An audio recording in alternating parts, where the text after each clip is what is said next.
Hello and welcome to the Voice of Intuition podcast.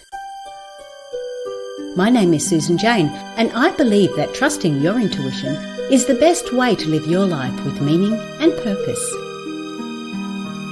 Each week you will hear about how you can connect, develop and trust your intuition through the wonderful array of guests we have on the show and my own personal experiences. Join me to understand how your intuition can guide you towards a life full of meaning and loving purpose.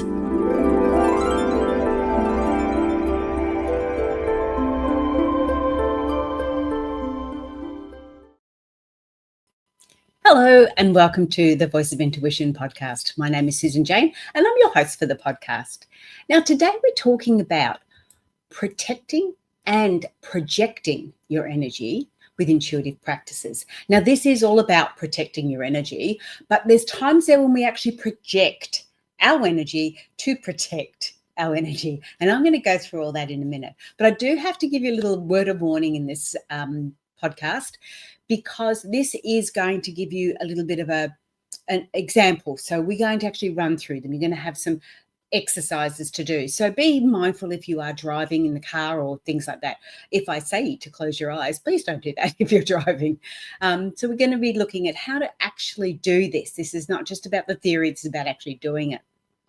So in a world full of energetic exchanges, protecting your energy from other like negative energy fields has become really, really important for us. Okay, it helps us to be able to maintain balance, clarity, and inner peace. Okay, so we need to have that ability to look after ourselves.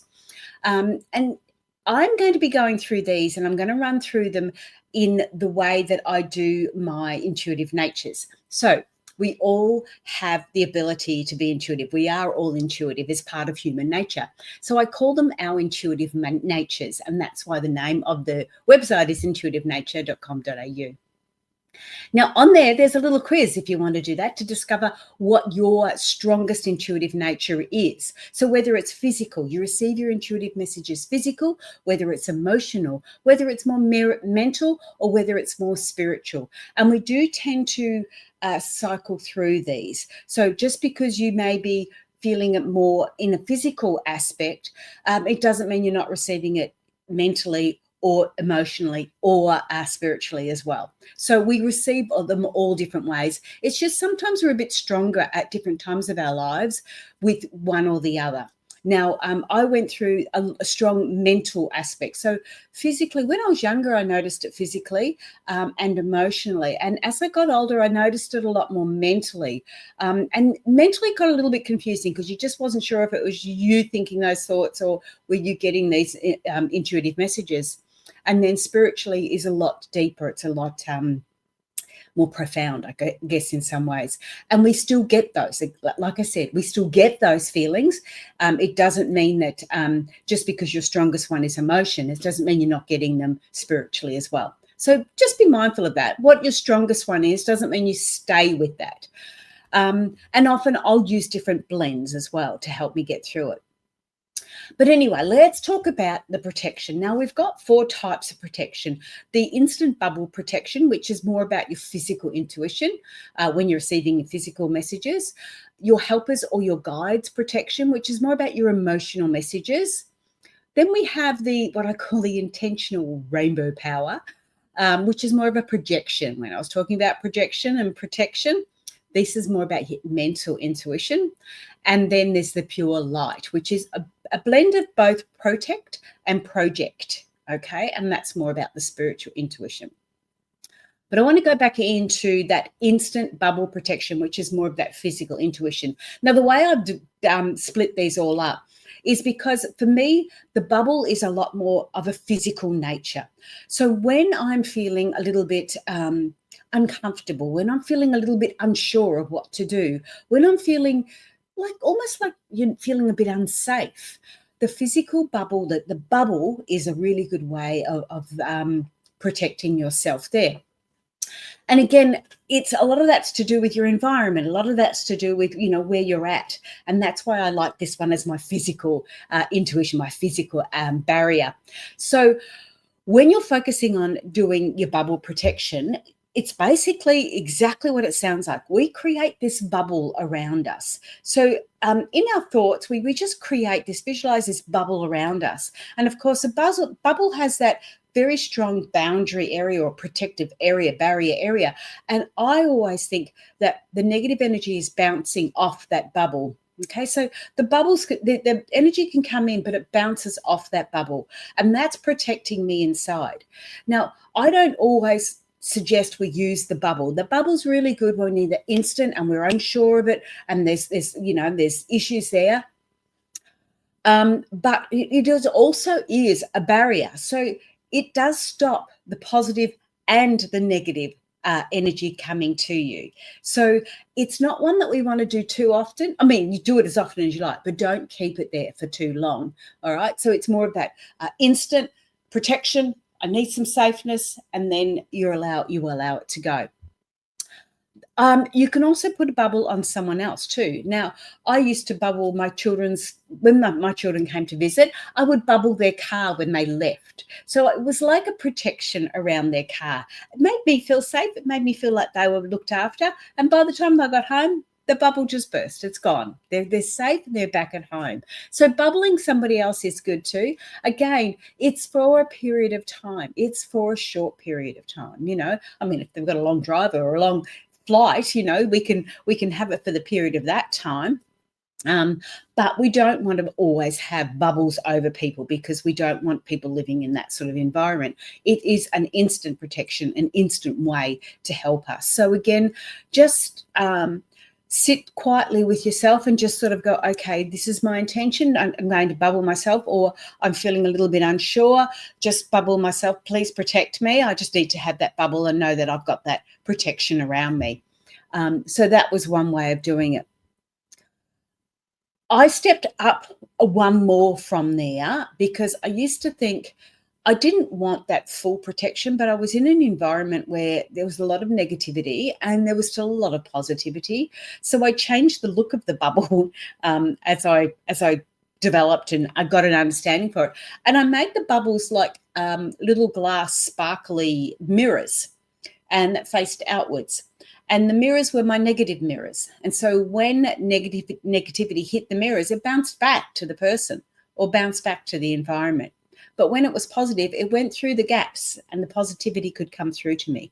Now, again, this was my imagination, but this is what resonated with me. If it doesn't resonate with you, then it's not going to work for you. It has to resonate with you. So if you want to do that protection bubble, do the bubble. That's great. And we've got the beautiful colors going through that. It's all beautiful and soft and easy. And we know that we can just walk through it when we're finished with it.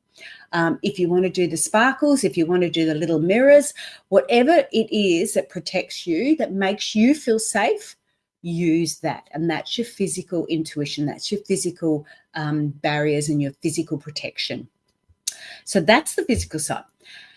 The next one is more of the emotional. Now, the emotional is when I start to call on my angels or my guides or my ancestors or that spiritual realm to come forward to me. Now, I call on them because for me, with this sort of protection, with the emotional one, let me put it this way. The physical barrier is because the physical aspect of me being hurt. The emotional one is about me getting hurt emotionally. And a lot of that can be done further away than close up. People don't have to be close to be hurting you emotionally. People can be doing that online. People can be doing that anywhere, and you can feel the emotional effects of it. Okay, so I tend to call in my helpers in that context, my guides, my spirit allies, my angels, my ancestors, anything like that. Whatever resonates with you, call them in. And I see them, and again, use your own imagination because that's your intuition kicking in.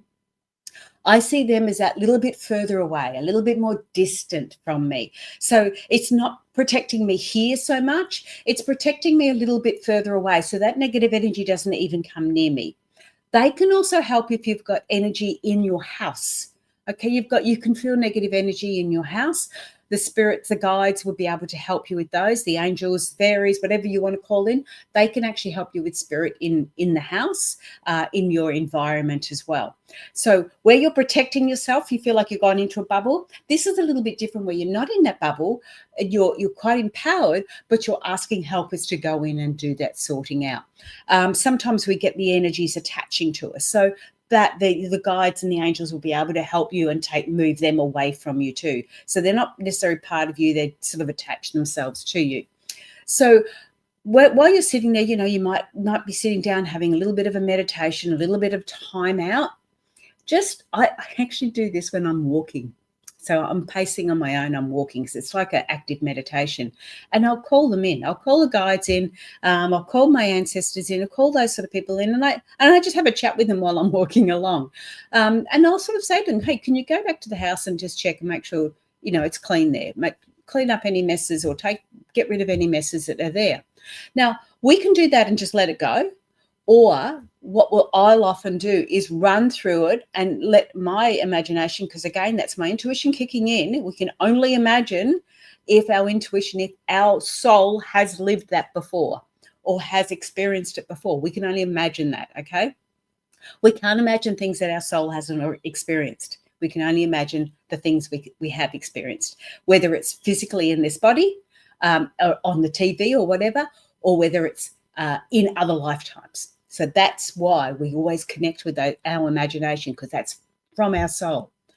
So again, have a look at that. And often I'll be walking along and I'll be going, okay, all right, there was something over in that corner there. It felt uncomfortable in that corner there. And I'll watch what they're doing.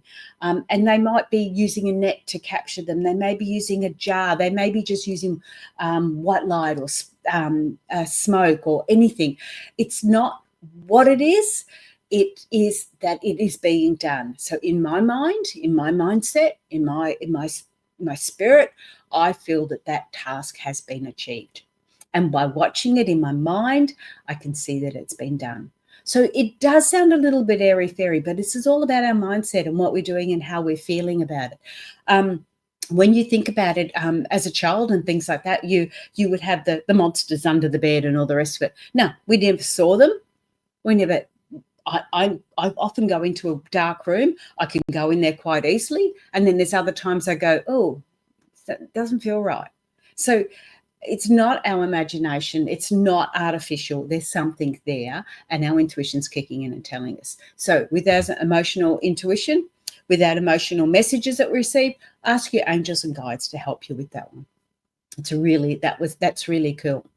And they do it from a distance, which is quite nice, you can watch. The next part is about the mental intuition. Now, I've referred this one on as a mental aspect because this is where you really have to focus. The next one I have to focus even more, but this one is a lot about focus, and this is about projection, not protecting. Now, it is about protecting because how I see it in my eyes is when I used to use this, or I still do actually, when I do use it, I've often found it's a person or a place or an environment that I feel uncomfortable about. I first started doing this when I lived on the farm, and the people that lived in the next farm were really quite uncomfortable. Is that the word? Didn't like their energy. Okay. And for a long time, it would upset me and I would get really stirred up about it. And if they were near or they were, it would really upset me. So it's one of those, like those situations where people are really triggering you and you're not sure why, but you're really getting triggered every time. And they could be quite nasty people. They could be quite uncomfortable people. So it's not, and that could be just who they are. So yeah, they might be triggering things in me. And this is what was happening. But the reality was I didn't want to be triggered anymore. So how could I change that? How could I make that different to make it easier for me? And this is when I started using my rainbows, my intentional rainbow power to project to them.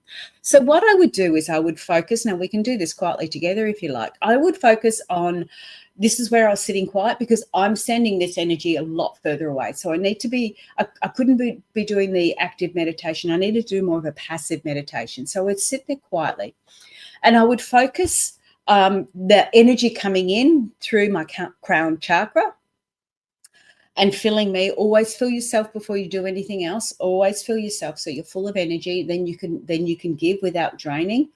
I would fill myself with energy, and then it always went to my heart center, and I would then direct that energy out from my heart center. When I was full, when I was ready, I would direct that energy from my heart center and send it to the people next door, particularly to the woman next door. Okay, so I would send that energy to her. Now, when I first started doing this, I would send a color. And I started off with yellow. I'm thinking, oh, I want to give her some happiness, because yellow meant happiness for me. And then I thought, well, maybe she needs a bit of healing. So I'd send some green. And then I thought maybe she really needs a bit of love, because love sort of fixes everything. So I'd send some pink. And it got to the stage where I went, I really don't know what color to send. And am I deciding what she needs, or should she be deciding what she needs? So if I start sending her rainbow energy, she can use whatever she wants, take whatever she needs, and hopefully make herself feel more happy, more empowered, more at peace with who she is and what she is. So that's sort of where my head went. I need to be doing more of this rainbow, because I don't want to be the one who's making those decisions. I want her to be able to receive what it is that she needs to receive. And if she doesn't want to receive it, so be it. You know, that's if she's got a bubble up, mate, she's not going to get it. So that's how I started looking at this beautiful rainbow power. So to protect me, I was then projecting this rainbow of love towards her. And what it started to do was it started to change my mindset about this person. And it started to make me go, well, you know, maybe she's going through her own problems. Maybe she's experiencing her own issues. If I stop responding the way I've been responding and just use my rainbow energy, maybe that's going to make things easier. And we also know, like attracts like. If I'm giving out rainbows, I'm going to get rainbows back somewhere along the line. I might not get them back straight away, but somewhere on the line, I'm going to get that positive energy. Whereas when I was grumpy and angry, all that's what I was putting out, that's all I was getting back. So I started doing this rainbow energy, and I noticed that she didn't come around and be so annoying all the time. Things started to really change. So her life started to change. And it was always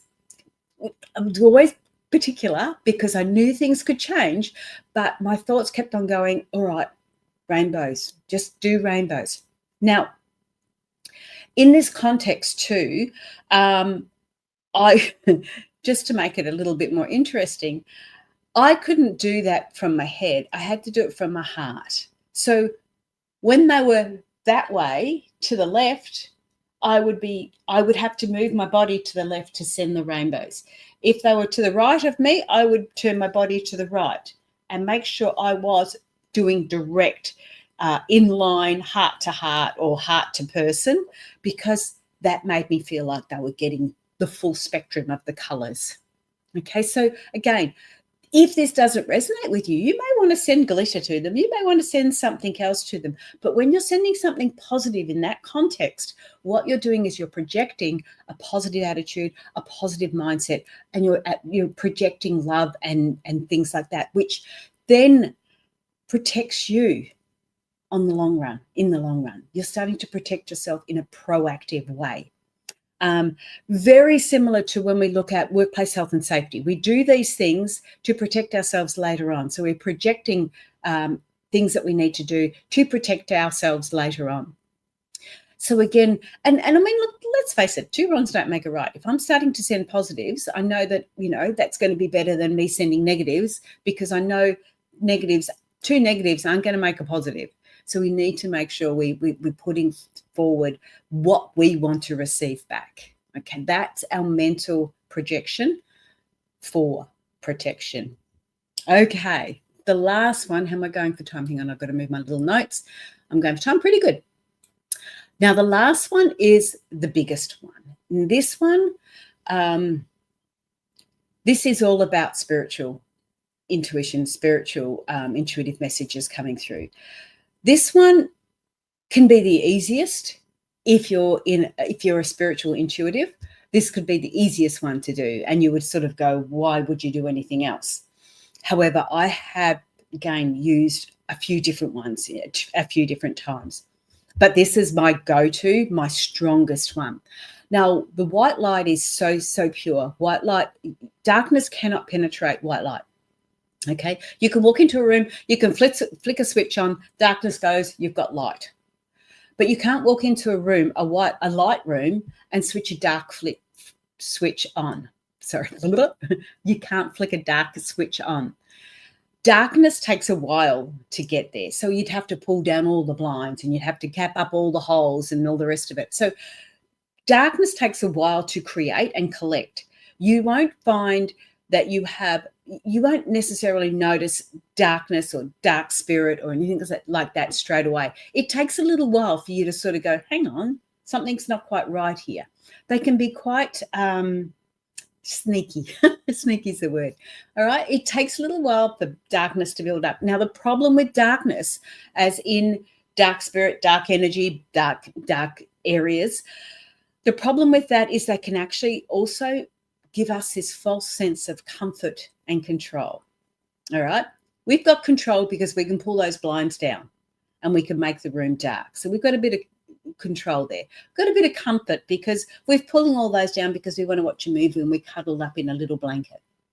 So we've got this sense of comfort and control. So when you're starting to get dark energies around you, you can get this sense of comfort and control.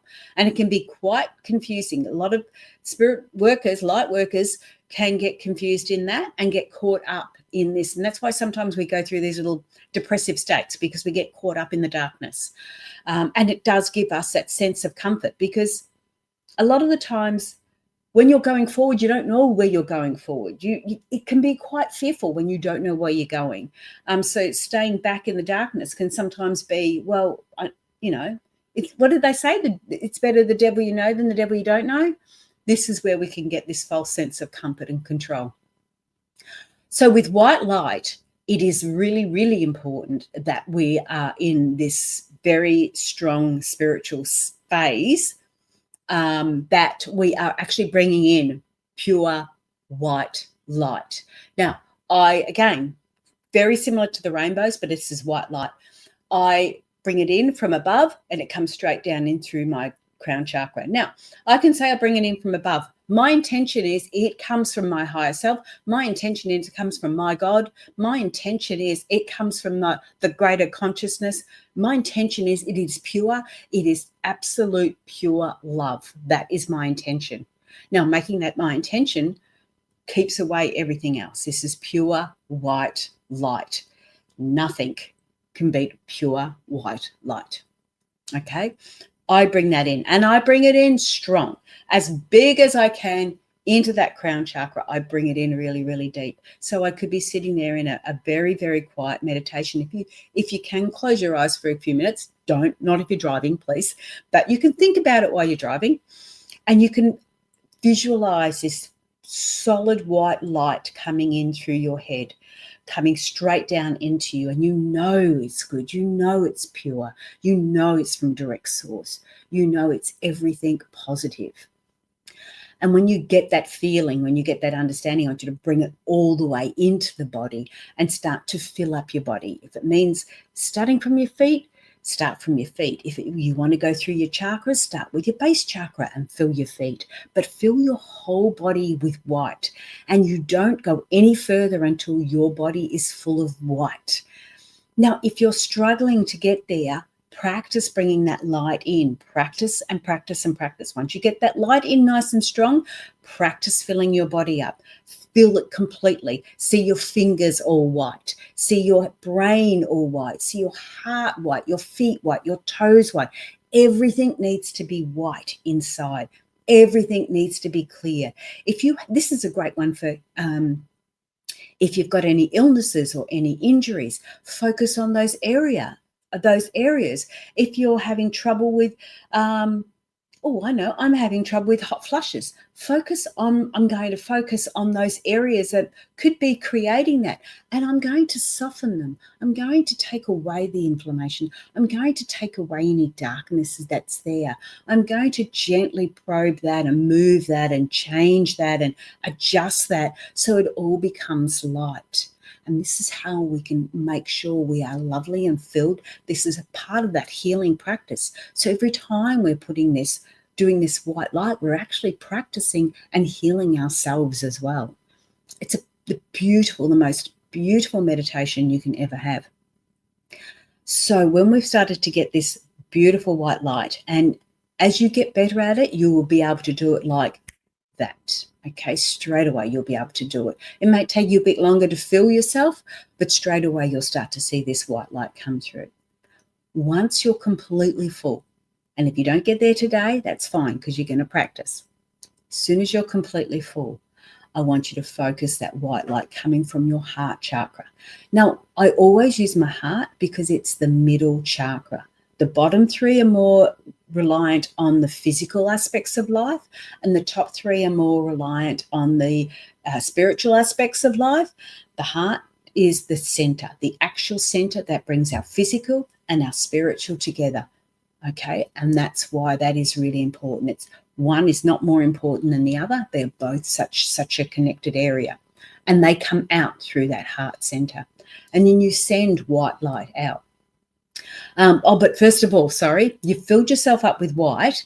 Once you're filled, then I want you to actually extend that white light out of your body and basically fill up your aura with white light. So you become a big white glowing light. And that's what you can see. That's all you're visualizing is this big white light. Just as they talk about angels, when you see angels and they're just white light, as you would imagine God to be, that's your white light, as you imagine the collective consciousness to be, just a beautiful, pulsating, gorgeous energy, peace-filled energy of white light. Once you've got all that done there, then you can start to direct it again from your heart chakra and you can send it out further. You can fill your room. You can fill your house. You can fill your environment. It takes a bit of doing to practice that, but then you get better and better at it. You become the light worker yourself. And then you send your energy out through your heart chakra and you can send it to people so you can project it to others as well. It is an amazing experience. And as you get better at it, I mean, we're talking about a beautiful meditation at the moment, but as you get better at it, it becomes instant, protect, project, instantly. So come back to the room, come back to your car, come back to wherever you've been. Please don't do it in the car. That is a really good understanding of what this white light can be. Now, as I said, as you get better, you can bring it in really quickly and you can send it out very quickly. You do get used to it. I just wanted to run through very quickly about a time when I had. Now, I had a gentleman come in for a reading, and he was a bit strange. I didn't quite know what was going on there, but I just sort of went, okay. He was a bit different. And when I'm doing readings, I am mindful that I don't necessarily put a lot of protection up because I have an expectation that I'm going to be looked after. So I don't necessarily put a lot of protection up. Like I don't quickly go into a bubble or do this or do that. I don't feel I need to. I feel that Spirit is looking after me. I feel that, collective consciousness, God, whatever you want to call them, is looking after me. So I will only use a lot of these protections and projections when I need to, when I feel like I need something stronger. Okay. And that's because I've done a lot of work in these fields. But this particular time I had a gentleman come in and he was a bit strange and I'm trying to work out what was going on. Now, I did not feel unsafe at all. In fact, I was quite intrigued about this person because there was something going on and I couldn't work out what it was. I thought he might have been on drugs to start with, but I thought, no, when somebody's on drugs, I feel unsafe. But I didn't feel unsafe. So I'm talking, he's chatting away and he was very, very disjointed in what he was saying, extremely disjointed. And I'm struggling to follow him. But I'm not saying a lot. Now, this is funny because I was meant to be doing the reading, but he was doing all the talking. And I thought, okay, this is how it's meant to be. And then he said one little line and he said, "Oh, no, you don't understand. I dance with the devil." And as soon as he said that, straight away, bubble just came up straight away. It was like, oh, shit, protection. And then I brought the white light in and I sent white light to him. Now, in doing this, in sending that white light to him in that form, I was protected by my bubble. But this white light also helped him, if I could, help him remove the darkness that was with him. So that was my intention. Okay. Again, all about intention. My intention was to protect myself first up, and then to actually send white light, because I know if I'm sending that white light, negatives can't get to me. I know darkness can't get to me because I'm white. I'm light. So in doing that, I that's what I did. So then trying to listen to him, trying to work out what's going on, and still do a reading for him. So still connecting and everything else. And then mentally putting this projection up and putting this white light out. It was a full 45 minutes of, okay, am I going to get through this? So it was quite challenging, but I did it. I did it. And I was still in awe of this person because I couldn't work out what it was. It wasn't until a bit later on, as we got through, and I reckon we probably, like 3/4 of the way through the reading.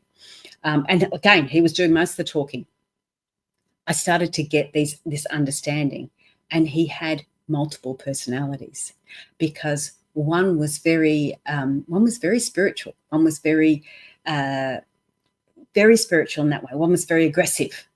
And there was one that was dancing with the devil, and he brought that up a couple of times, and it was quite strange to actually listen to these multiple personalities. Now, I've read about multiple personalities, I hadn't experienced it before, but I've read about it, so I sort of had an understanding of it. There was one there that was, he didn't talk in a feminine voice, but it felt like feminine, a young girl. It felt like a frightened young girl in one of them. But I reckon I could have picked about 5 of them. And one of them that was the stronger, obviously the more dominated one, and that was the one you sort of first met. But then these other ones came in, and I could then assess that he was actually almost talking to each of these different personalities, and they would come through. So I allowed him to do all the talking, like he'd paid. I couldn't give him information. I gave him the information I could give him, but that personality took it on, but the next one didn't. So I had to say something different to that person. And then I had to say something different to another person, another personality. So it was really quite challenging going through all of those. But the main thing was that as soon as I felt that uncomfortableness, straight away I bubbled up, and then I started using the white light. Now I used the white light because I felt that this person was really in trouble. Like they didn't know what was going on. They didn't really have an understanding of it. So I really felt like they were in trouble. So that's why I sent the white light, to give them some support and to drive out any darkness if I could. So we put it all together. You use what you need to use. Practice all of them. Use what you need to use. You will find some just more automatic. And like I said, because when he said about dancing with the devil, I felt physically uncomfortable, so the bubble went up. Okay, didn't feel emotionally uncomfortable. Emotionally, oh my God, I was watching. I was intrigued. But yeah, it was quite interesting. But anyway, that's putting it all together. So you've got an understanding of the 4 different ways. Now, there's lots of other ways to protect yourself. These are not the be all and end all. There's lots of different ways to protect yourself, lots of ideas that you can have. But I've put them together in this way because I've put them together to match your intuitive nature, to really focus in on what suits you at that particular time. Do you need the physical protection? Do you need more of an emotional protection? Going through my relationship with my breakdown in that side of it, emotional protection was something that I needed a lot of, and yet I didn't use that. because it didn't occur to me to use that. So I've got better. But that is all from me today. I hope you've enjoyed the podcast.